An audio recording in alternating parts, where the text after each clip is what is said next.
You're listening to the Hour of the Time. I'm William Cooper. We'll go right straight to Frank in Phoenix for the Metal Report. Good evening, Frank.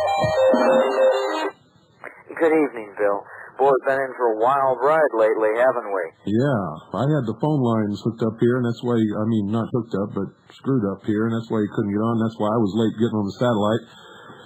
And that's why people ordered this tape. It's not going to start right at the beginning, and that's why that other little bit of music just jumped in there. I've been chasing my tail here for the last 5 minutes. I don't know what I'm doing. Oh, the good thing is you sound a whole lot better. Oh, I am. Thank you. Good, I'm glad. But in the metals, in the last couple of weeks, we've had a lot of people, your listeners have been watching, have jumped up dramatically, and they seem to be holding at this stage of the game. We've seen some rather erratic movement on the Dow. But what we got to do, just as when it takes big jumps to the upside, we shouldn't get all excited about that. When it takes big jumps to the downside, we should be cautious, but not real excited about that either. Well, I'm pretty excited about gold breaking 400. Well, to me, that's a watermark. Well, yes, it is. It really is, and they were able to beat it back. It broke 400, but they were able to beat it back down to so it closed at just under 400. The technical analysis is that the barrier for gold is 410.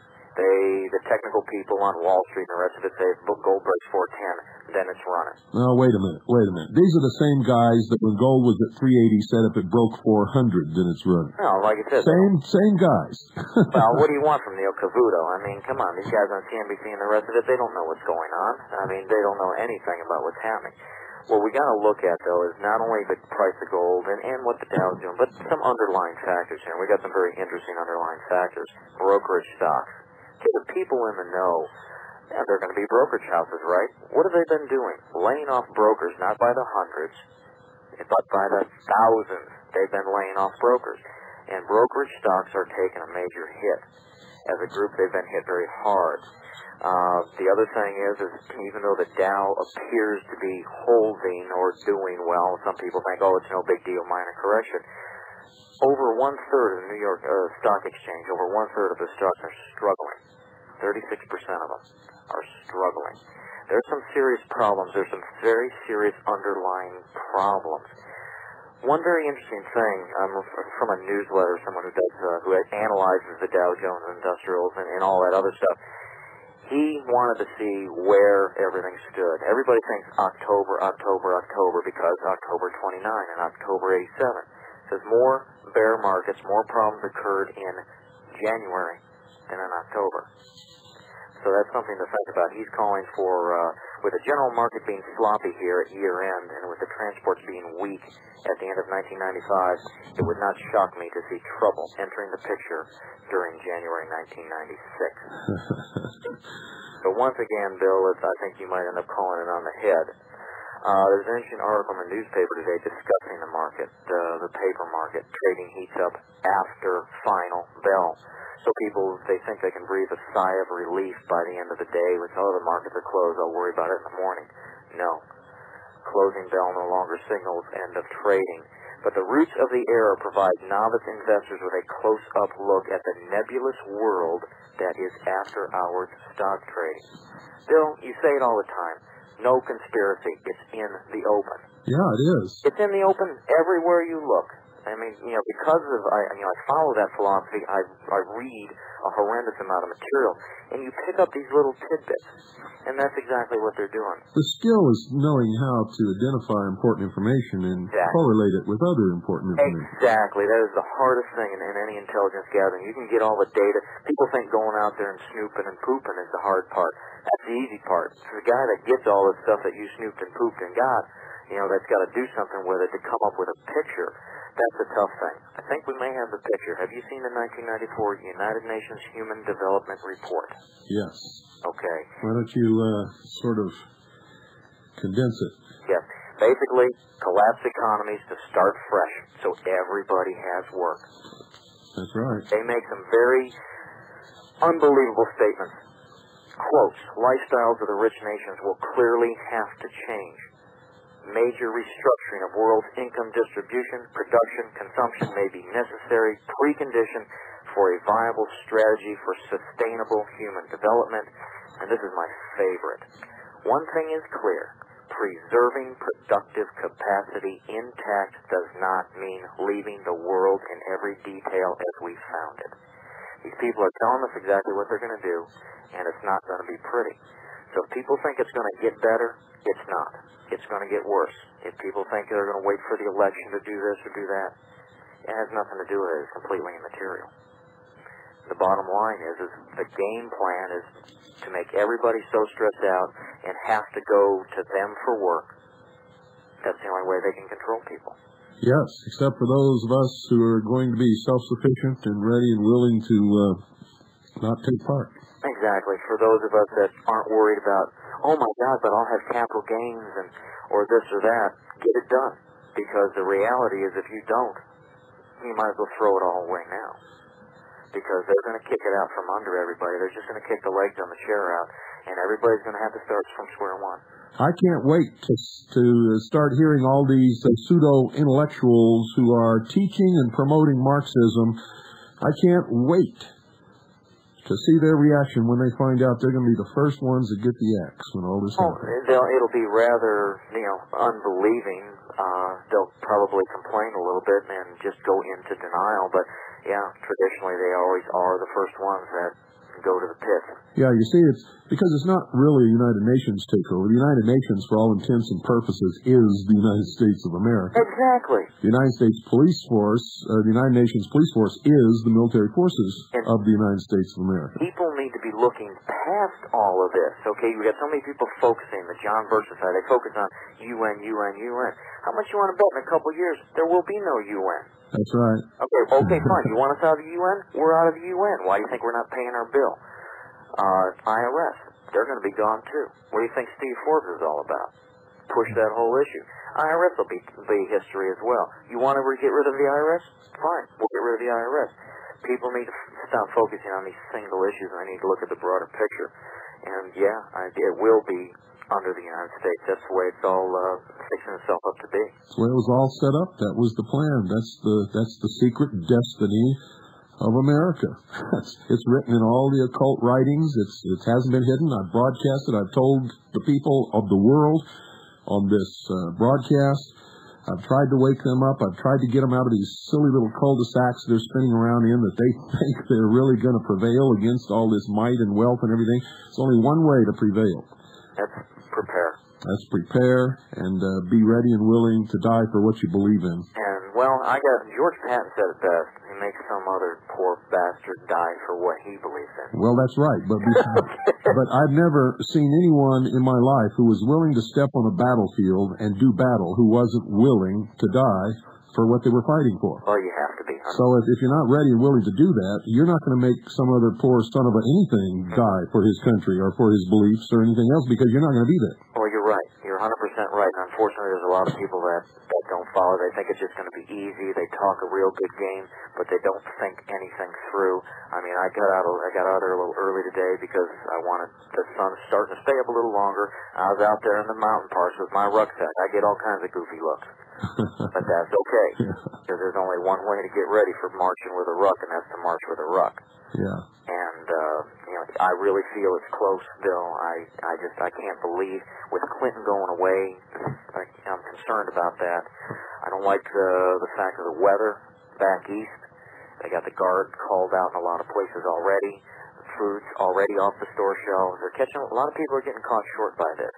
Yeah. And it would be, there's too much opportunity at this stage of the game for something to happen.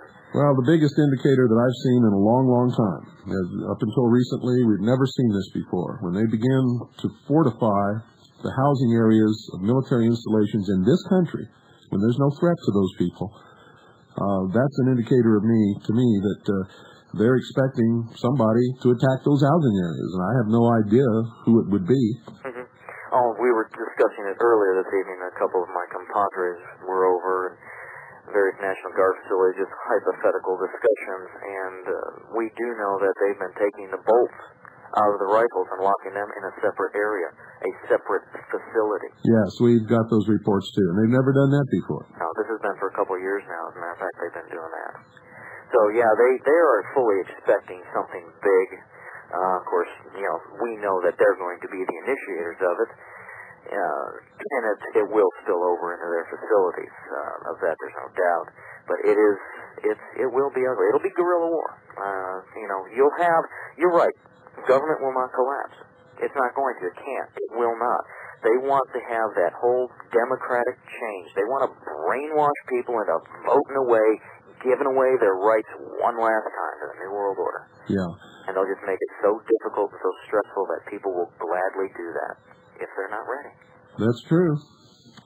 You got any specials for our listeners out there? No real specials. How about a newsletter? The new newsletter has been out for a little bit. I've been pushing that thing out. It's the transcript of Stephen Jacobson's Mind Wars tapes. You have played his broadcasts in the past. As you've done it, it's excellent, as you've pointed out. We've been trying to get the new newsletters out. If anyone hasn't gotten it from the person that they've been dealing with at Swiss America, give them a call. Ask for the new newsletter. It makes it nice to read that stuff because Jacobs, the tapes are great, but when you can have it there in front of you to share with other people, it's outstanding. But that's, the new newsletter is a very good one. We're working on some other things. I've got that 94 Human Development Report coming to me. Oh, by the way, Chris, thank you for forwarding me those copies. I did receive it, and I've got to get the full thing. I want to do a white paper on it, break that thing apart, do a synopsis of it to be able for people to know what they're discussing and what they're planning. And I hope to have that done in the next month or so. Great. All right, then? Okay. Well, Bill, thank you. I'm glad you're better. And thank you for sitting in while I was gone, my friend. Not a problem, sir. I really appreciate it. And in fact, they liked you so much, several people sent me faxes and thought I'd kicked you off the air or something. I had to remind them that this was my program. It's your show. We reserve absolutely zero editorial content. Your program, 100%. You're always welcome here. All right, Bill. Well, thanks for having me on board this evening, and we'll talk to you later. We are welcome, and we'll see you for sure next Thursday. All righty. Good night. Bye-bye. Well, ladies and gentlemen, what I'm going to do tonight is going to blow you away, I think. But first...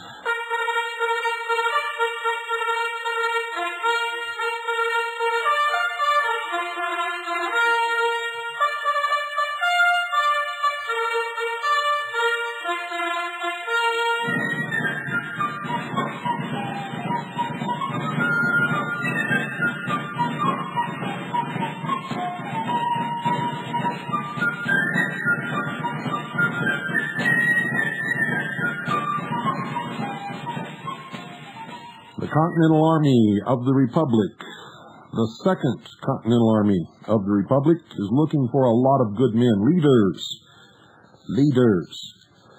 If you're a leader who has military experience and good organizational skills, you don't have to know everything as long as you know how to find out who knows it and bring them and utilize their knowledge, or where to find the information that you need to relay to others.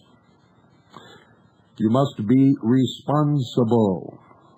Our leaders are never found on programs like Donahue. They're never castigated by idiots like Ted Koppel. In fact, most of our people are never heard from or never known of. But I guarantee you, if liberty is thrown completely and totally into the bucket, and the people of this country are attacked, you will not only see and hear from, but you will know our people. And in future years, you will probably have statues of some of our people in your town squares. Their egos are not involved. They're real Americans. They care about this country. They are dedicated and will sacrifice and do whatever is required legally within the law. We will not accept racists, bigots, religious fanatics, self-proclaimed prophets, convicted felons, or anyone else that could bring disgrace upon our military organization. We are not a paramilitary group. We are a military group formed legally and lawfully as the unorganized militia of the United States of America.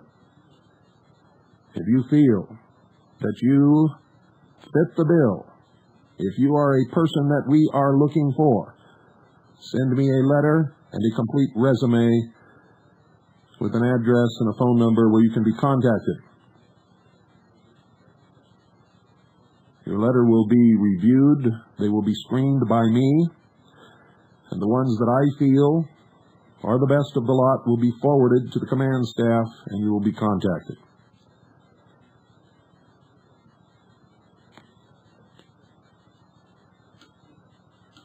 If you feel that you want to be a part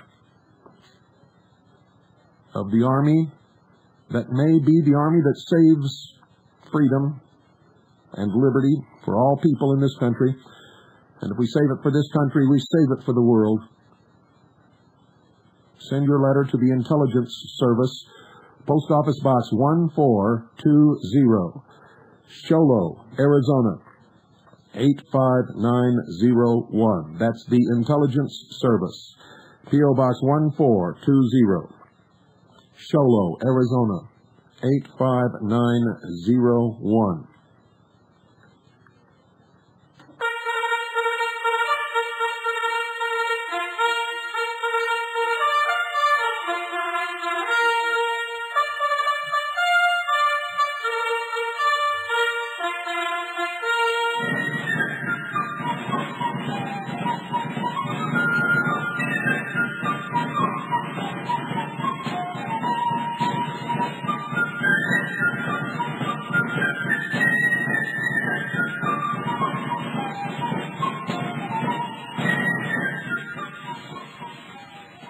Ladies and gentlemen, our investigation into the Oklahoma City bombing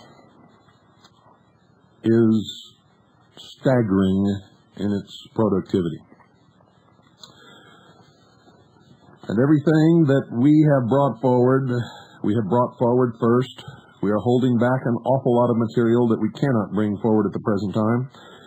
Everything that we brought forward first has been confirmed by others to be absolutely 100% correct, true. Everything has been verified by third parties, second parties, fourth parties, and fifth parties.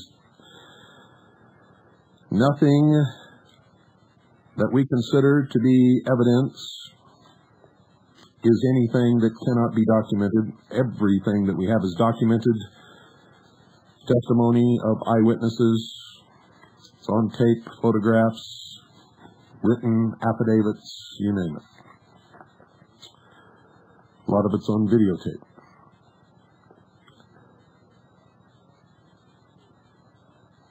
I ask the commanding officer of the Oklahoma Station, Major Michele Moore, to write a book on the investigation. She didn't want to at first, and resisted mightily, I must tell you. And finally, I issued her a direct order to write that book, and she is in the process of doing it. It's about half finished, and tonight I'm going to read you some of that book. In fact, I may continue with it for several days.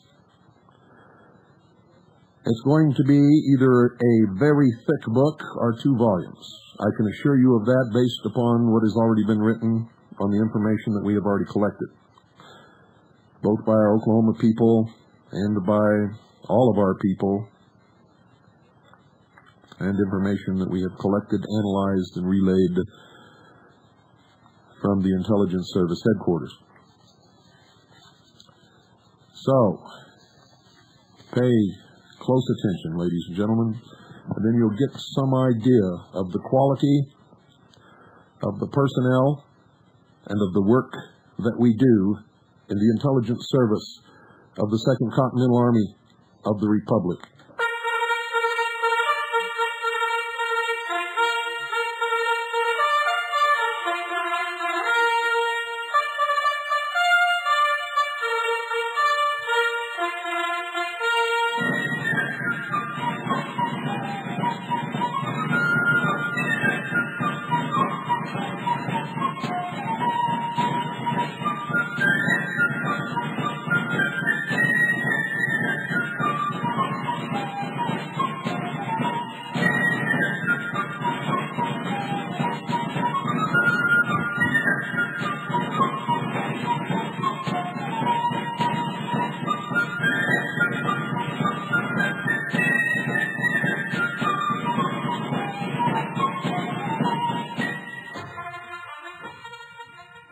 Chapter 1, Reflections.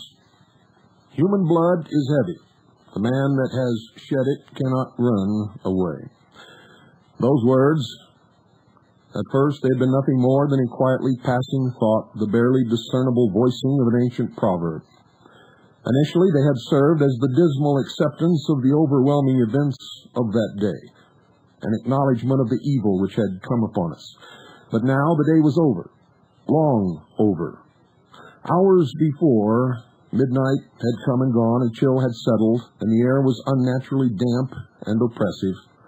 The sticky heat of the afternoon had been swept away by a sharp, bone-chilling northern blast which rushed through the city shortly before sunset, bringing unwanted rain and high winds.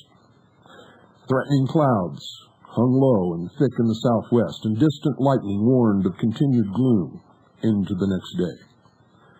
The whole world seemed to shudder that night, but how could you avoid it? After all, human blood is heavy. That night should have been the first vibrant blush of wild prairie spring. Oklahoma April. It should have been a time both tranquil and fragrant, with the scent of newly blooming iris and daffodils, a peaceful hour which should have carried the fragile perfume of honeysuckle in the prevailing southern breeze. It should have been a night for throwing open the windows after the bundling of winter and drifting sleepily into the late hours on thoughts of starlight and beauty. But you see, human blood is heavy. It had been 18 hours since the Alfred P. Murrah Federal Building in Oklahoma City had exploded in an instant of carefully orchestrated horror and terror. Already it was evident that deceptions deliberately and meticulously rehearsed were being given their first performance for an unsuspecting, shocked, and numbed audience. Already a multitude of contradictions had been revealed, altered, denied, and disguised. Already a quickly manufactured blanket of disinformation had been thrown over the disaster by players who did not even realize they were performing in the drama. And from some inner place of spiritual strength and personal conviction, I knew that this situation could not be allowed to stand unchallenged. Human blood is heavy. The man that has shed it cannot run away. Those words.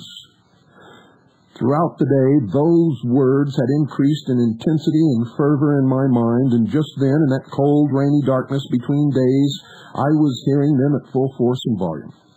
No longer were they merely the miserable acquiescence of helplessness in the face of so great a trauma and disaster.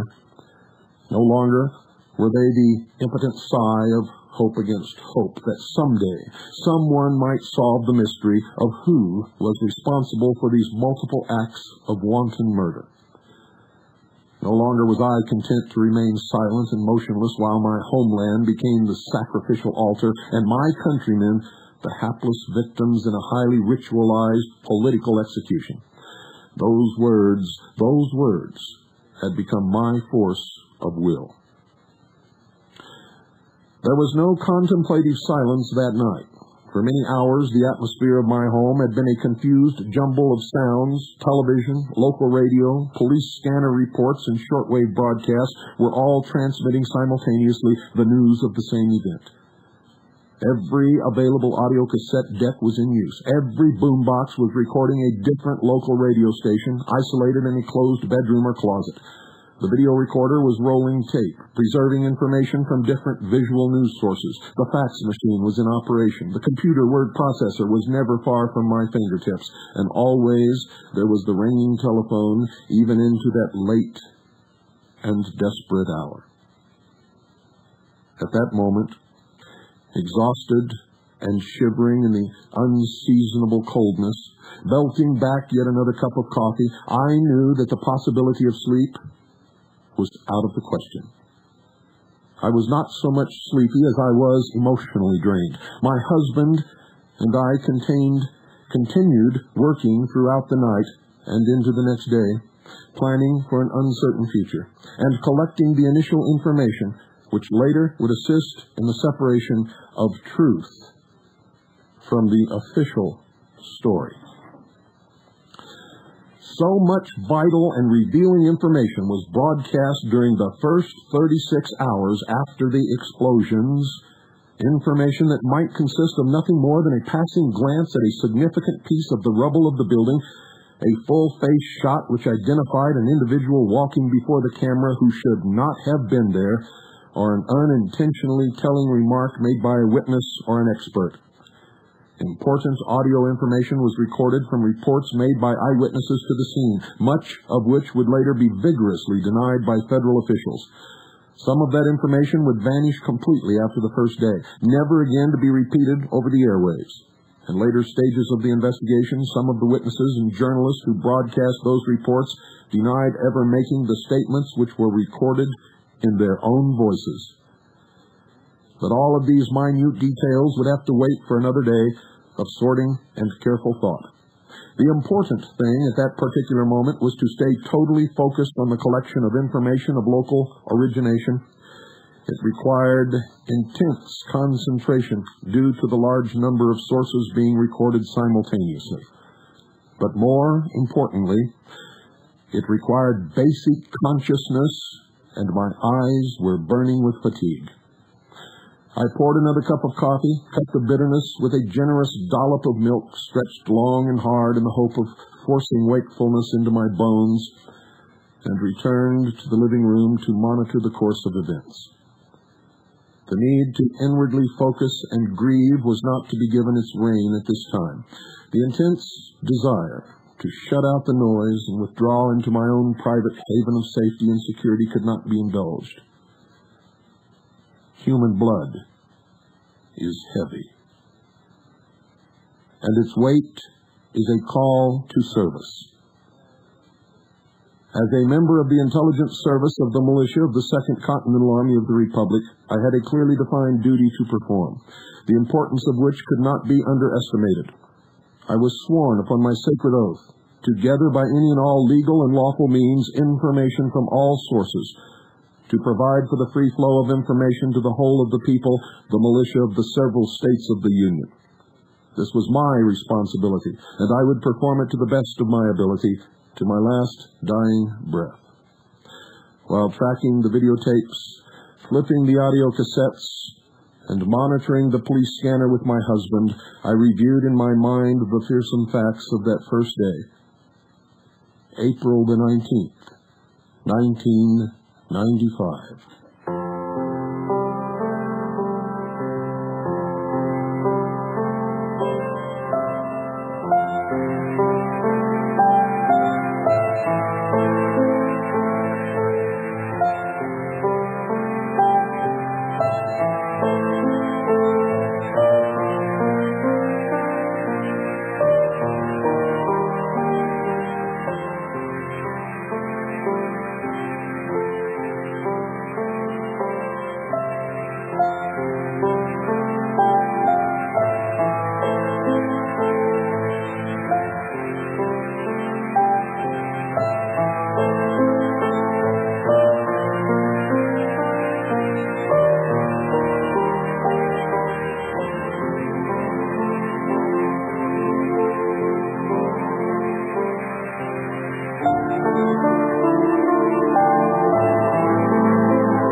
I first heard about the explosions which destroyed the Alfred P. Murrah Federal Building while drinking my morning coffee.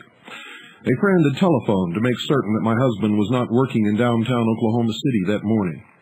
I assured him that my husband was right there in the house and asked why he was so concerned. It was then that he told me what had happened. Finding himself unable to adequately describe what had occurred or to answer the barrage of questions I asked about the situation, he finally, with exasperation, told me to turn on the television for full coverage of the disaster. He said it was the only way I was going to understand. His tone was utterly serious, and he was uncharacteristically speechless about the details of the event. That was enough in itself to make me fretful and alarmed. He encouraged us to pray. Before the telephone receiver ever left my hand, I called frantically to my husband to quickly turn on the television so we could see what was going on. Rushing into the living room to see for myself what had occurred, I stopped dead in my tracks at the scene before me. One glance was enough to send me bounding back to my desk to telephone a report to my commanding officer, William Cooper. I knew it was still terribly early in Arizona, where he lived, 2 hours earlier than it was in Oklahoma, but this was a situation of such magnitude and with so many potentially dangerous consequences that I didn't think I should wait until a more reasonable hour to break the news. I was both shaking and sweating as I dialed the number. As I telephoned, my husband continued monitoring the news reports on the television. The telephone in Arizona rang only twice, and Mr. Cooper's wife, Annie, answered the phone. I identified myself, asked for Bill, and told her the call was an emergency. In the background, I could hear her urgently rousing him from sleep. Bill took the receiver, and at first sounded a bit groggy with slumber, but the instant he knew what had happened, he was fully alert, giving his undivided attention to the matter.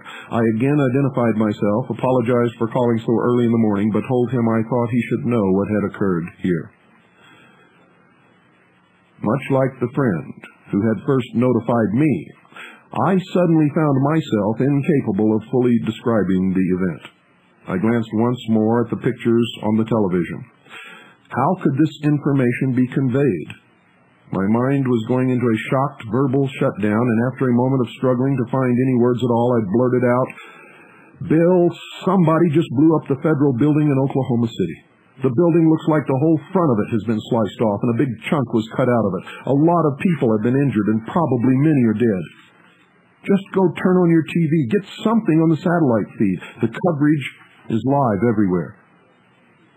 I'm sure I sounded a bit hysterical. I was a bit hysterical. There had been multiple explosions. The video reports of the disaster showed extreme asymmetrical damage. The front of the building had been blown outwardly away from the structural remains, and at the far east end, a large rounded section of the interior architecture, which had collapsed vertically upon itself, was now nothing more than a confused pile of rubble, dust, debris, and blood 2 stories high. At first, there were 2 columns of smoke, one coming from the building and another larger column of black smoke boiling upward from the parking lot on the north side of Northwest 5th Street, where many automobiles were burning. Several eyewitnesses would later report seeing a mushroom cloud of smoke rising from the building. There was not yet any information about the number of dead or injured, only the frightened and shocked speculations offered by the news media. Firefighters were already on the scene, extinguishing the burning cars and initiating the rescue operation. The streets were filling with the dazed and bloodied walking wounded, staggering out of the rubble of federal building and the wreckage of other damaged buildings in the area. Friends and relatives of government and civilian workers in the Miro building came running from their offices nearby.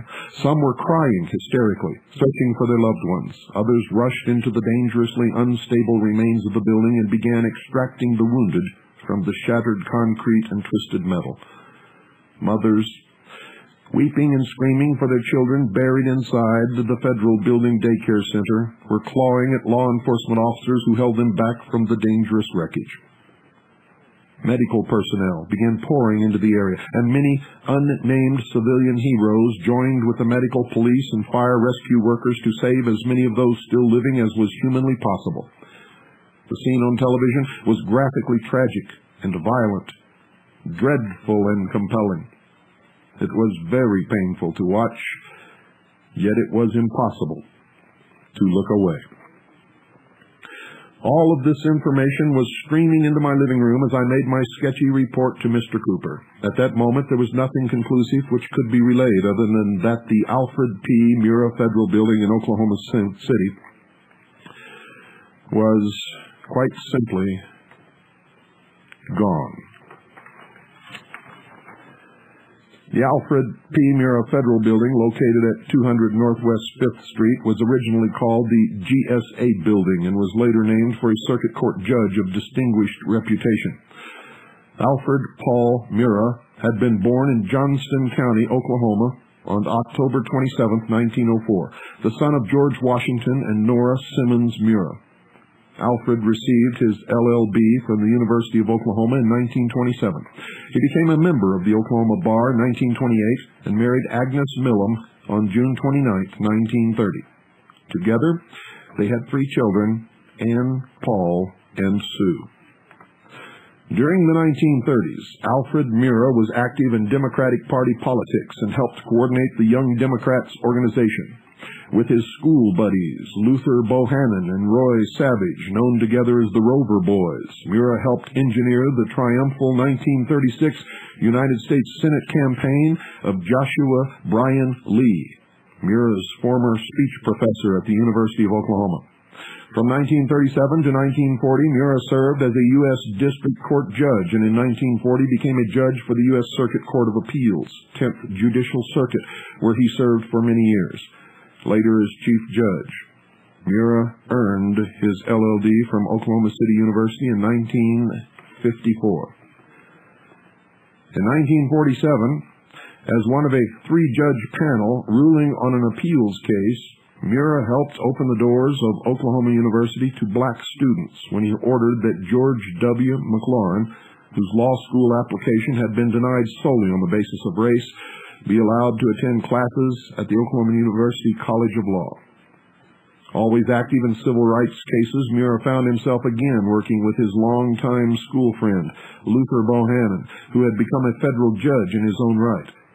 When the school busing issue came before the courts, it was Judge Bohannon's ruling which changed Oklahoma City public schools from the neighborhood concept and brought about the policy of busing students to achieve integration and racial balance, a decision which remained controversial for decades. Alfred P.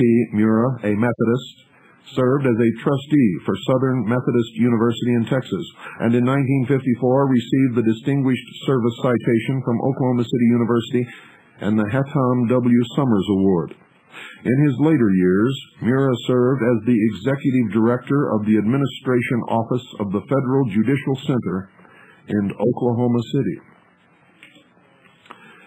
Alfred Paul Murrah was a member of the American Bar Association, the Oklahoma Bar Association, the Order of the Coif, Lambda Chi, Phi Alpha Delta, and was a 32nd degree Freemason of the Southern Jurisdiction of the Scottish Rite. Murrah passed away in 1975 and is buried in the northwest corner of the Fairlawn Cemetery, located at 2700 North Chartel in Oklahoma City. The building, which was to eventually bear Murrah's name, had been designed under the direction of James Loftus and had been a joint architectural venture between 2 firms, Shaw Associates and Locke, Wright and Foster. The structural engineer was Ed Kirkpatrick. The building was designed in the late 1960s and early 70s, and the groundbreaking ceremony had occurred in 1974. The construction had taken 18 months to complete. The Murrah building was built at a cost of $13.2 million, and construction was completed in March of 1977. The building was dedicated in October 1977.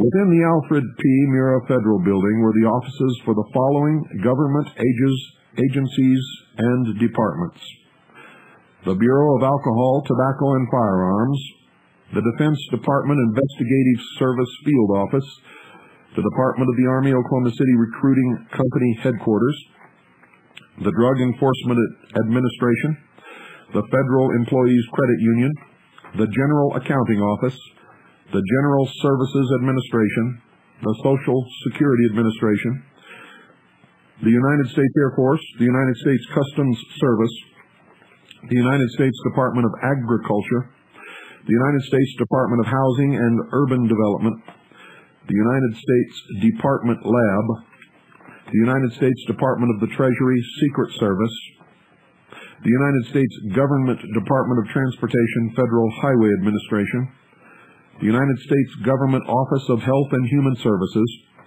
the United States Government Office of Personnel Management, the United States Labor Department, Bureau of Apprenticeship and Training, the United States Marine Corps Recruiting Station and Officer Selection Office, the United States Small Business Administration, the Veterans Administration, the offices of several federal judges, and Americans Kids Daycare Center.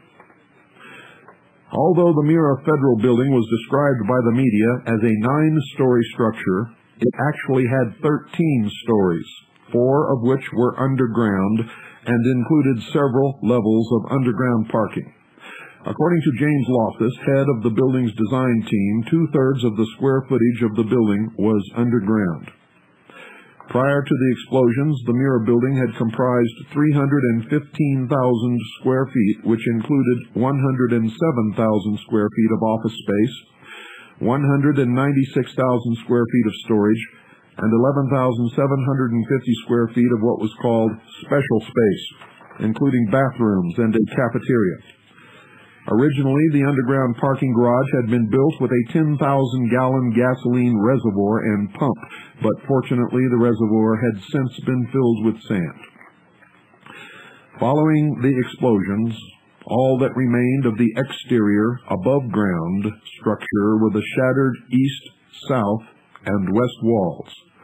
The north wall, a curtain wall constructed primarily of steel, reinforced concrete, glass, and aluminum, had been blown 50 yards away from the federal building to the north across Northwest 5th Street. There it had crashed into the south side edifice of and left a huge hole several stories tall in the Journal-Record building. The flying rubble then became a mangled heap piled along the sidewalk and parking lot.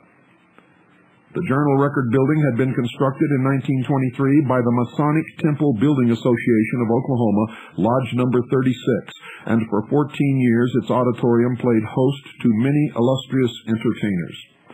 The Masons and the India Temple Shrine used the new Masonic Temple as their principal place of business for 7 years until 1930, when both organizations moved to other locations. After the explosions of April 19, 1995, the ornate columns and symbolic temple architecture adorning the east side of the Journal-Record building was all that remained unscathed. The rest of the building, inside and out, was a wreck. Many of the properties in the immediate vicinity of the Mira building had originally been owned by the Oklahoma Masonic Lodge Number 36, the India Temple Shrine, the Benevolent and Protective Order of Elks, and the Knights of Columbus. These 4 organizations had, for almost 50 years following the Oklahoma Land Run of 1889, leased, borrowed, bought, and traded the properties among themselves. Most of those fraternal organizations lost their downtown property holdings during the Great Depression of the 1930s. These properties included land on which would eventually be built the Myriad Convention Center, the Bank First Building, the Wright Building, the Kerr-McGee Complex, the Colcord Building, the Internal Revenue Service Office Complex, the Federal Courthouse Building, the Oklahoma Natural Gas Building, the Oklahoma City Hall, the Manny Building, the YMCA Parking Annex, Liberty Bank Tower, Trigen of Oklahoma, the White Temple, the Journal-Record Building, and, of course, the Mira Building. In November 1995, as federal prosecutors were preparing the Oklahoma City bombing case, it was discovered that the Mira building had been built upon a piece of property known as Block 39. Such much mystery still surrounds the property, and as of this writing, the issue has not yet been resolved. It seems that the Mira building itself was owned by the federal government. However, there was no documentation in any of the real estate records which indicated that the government had ever taken possession of the land upon which the building stood. In the absence of that vital possession document, it was ruled that both the federal and local governments had concurrent jurisdiction in the case against the man accused of the bombing, and thus murder charges could be brought against the suspects at every court level. Investigations later revealed that the Masons had bought back the property on which the Journal Record building stood, and they also have bought the land beneath the Mira building. Thus, that organization received a very large portion of the $39 million in government relief and rebuilding funds.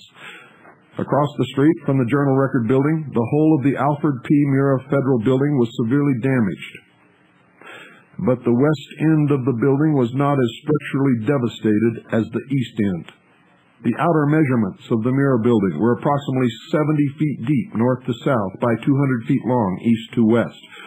There were only 4 portions of the interior of the building which did not suffer support column collapse. A section at the west end which measured approximately 70 feet north to south by 40 feet east to west. This was the largest single interior area still standing. B. To the east of this, a middle section of the interior remained, measuring approximately 35 feet north to south by 60 feet east to west. A section of equal size, which comprised the entire north half of the building, had been blown outwardly away from the structure at this location. C. To the east of the middle section, a portion of the building, approximately 60 feet by 60 feet, had been gouged out of the structure, leaving only 10 feet of flooring material still attached to the south wall. And D. The very small southeast corner section remained standing, measuring approximately 50 feet north to south and 20 feet east to west. The interior of the building was completely and totally gutted. As I spoke to Mr. Cooper on the telephone the morning of April 19th, I could hear Oklahoma City Mayor Ron Norick, see Appendix B, on the television reporting to the media that there had been an estimated 590 workers and possibly another 400 citizens conducting morning business in the building at the time of the explosions.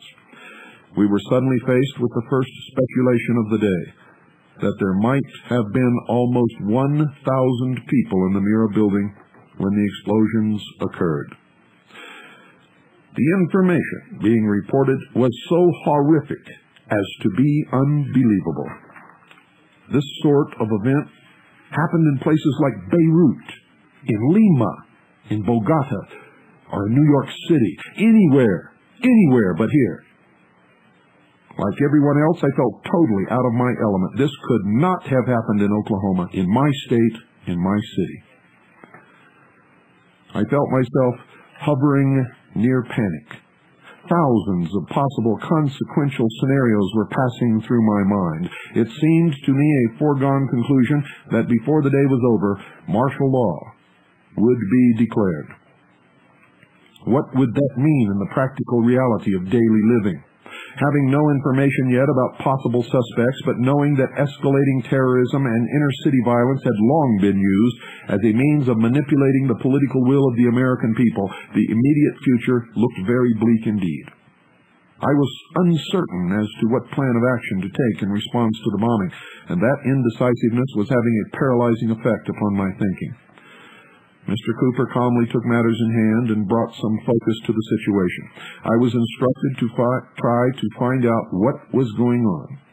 That sounded simple enough, and I thought my husband and I would be able to assemble some kind of a report on the situation before the day was through.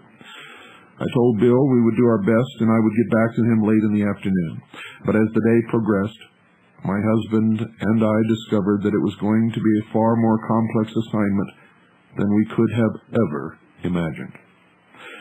As Mr. Cooper and I conversed, my husband reported that former Oklahoma Congressman Dave McCurdy was speaking via telephone to KWTV Channel 9 News anchors Mitch Jelniker and Jennifer Reynolds. Although the bombing had just occurred, Mr. McCurdy was already certain that Islamic fundamentalists were the parties responsible for the tragedy. McCurdy stated that there was a false sense of security in the heartland, which made it more vulnerable to terrorist attack. He further remarked that a lax security environment existed in places like Oklahoma City and commented that terrorists operate more freely in that environment. Using his position as former chairman of the House Intelligence Committee as his foundation for expertise, McCurdy said he was aware that extreme radical supporters of terrorism in the Middle East had spoken to groups in Oklahoma City, and stated that he believed the Islamic fundamentalist involvement was a very real possibility. Having just impugned those of Middle Eastern descent specifically, and Muslims generally, without any evidence whatsoever of their participation in this disaster, McCurdy further speculated that the bombing could otherwise have been the work of some extreme right-wing militant anti-government group. His reasoning behind this opinion centered on the fact that Wednesday, April 19th, was the second anniversary of the government raid on the Branch Davidian complex in Waco, Texas. Dave McCurdy was not the only official personage offering public speculation and innuendo. U.S. Congresswoman Ileana Ross-Lehtinen from Miami, Florida, told the press that she had notified the FBI of testimony which had occurred before her subcommittee in Washington. She stated that Stephen Emerson, who had produced the PBS documentary entitled Jihad in America, had described witnessing a meeting in Oklahoma City attended by 3,000 Islamic fundamentalists. According to Lehtinen's press conference, Emerson had testified that a militant Islamic leader based in Pakistan, Kamal Kelbawi, had addressed the group saying, quote, "O brothers, the Palestine cause is not a conflict of borders and land only. It is not even a conflict over human ideology and not over peace. Rather, it is an absolute clash of civilizations between truth and falsehood, between two conducts. One satanic, headed by Jews and their conspirators, and the other religious, carried by Hamas, the Islamic people in general, and the Islamic movement in particular," end quote. Emerson's PBS special had aired on educational television in November of 1994. This third-hand information, in tandem with Dave McCurdy's second-hand information, was used by the media to fuel anti-Islamic sentiment which would endanger the lives of respectable citizens and would result in at least one death in the Islamic community before the madness changed its direction and fingers were pointed at other suspects in the bombing. A warning light went off in my head as I felt the wheels of the national propaganda machine beginning to roll into motion. It was going to be a day of rumor and speculation, and it would be critical to keep track of what was said, when it was said, by whom, to whom, and to what it was said in response. One thing was certain. The Middle Eastern rumors were originating with the Washington bureaucrats. Later reports of Middle Eastern participants were obtained by the news media from eyewitnesses in the downtown area. However, by that time, the government and federal law enforcement agencies had targeted American patriot groups and then vigorously denied all of the rumors they had previously manipulated. Additionally, some of the witnesses who had seen men of Middle Eastern appearance in the area of the Mura building on the morning of April 19th stated that they had been threatened and harassed by federal law enforcement agents to keep quiet and to say nothing about what they believed they had seen. That persons of Middle Eastern appearance were observed in the area was not surprising. As the evidence began to pile up, it was apparent that these men were deliberately in place and were intended to be seen by the public. It also became clear that they were not acting on the instructions of some Muslim fundamentalist terrorist leader or group, but rather were under the direction and control of federal agencies who had planned a sting operation for the night of April 18th, which had gone tragically awry. It was also never established that these men who were meant to be seen were Middle Eastern nationals, but rather were probably American citizens of Middle Eastern descent. Mr. Cooper told me to observe a pattern that would soon emerge. He predicted that Islamic fundamentalists would initially be blamed for the disaster, but within a few days, charges would be leveled against militia groups in the United States. I filed that information into the back of my mind for future reference. It would be only 51 hours until Mr. Cooper's prediction came to pass, and by that time I fully understood how he could so accurately make that prediction. By then, the disinformation campaign was in full swing. By then, the evidence of a major cover-up by federal authorities was obvious and well documented to anyone who could break through the mass hypnotic hysteria. This hysteria was the result of a saturation attack on the public perpetrated by the national media and directed by the United States Department of Justice. It was going to be difficult, to say nothing of treacherous, to keep footing on firm, logical ground in the face of what occurred over the days which followed. Ladies and gentlemen, copies of this work and of all the evidence and the tapes, audio and video, and sworn affidavits have been distributed to key personnel within the intelligence service across the country. Any attempts to stop the publication of this material or to harm Major Michele Moore of the 2nd Continental Army of the Republic will not only be futile, but will be met with the most serious resistance that you can possibly imagine. Good night, and God bless you all.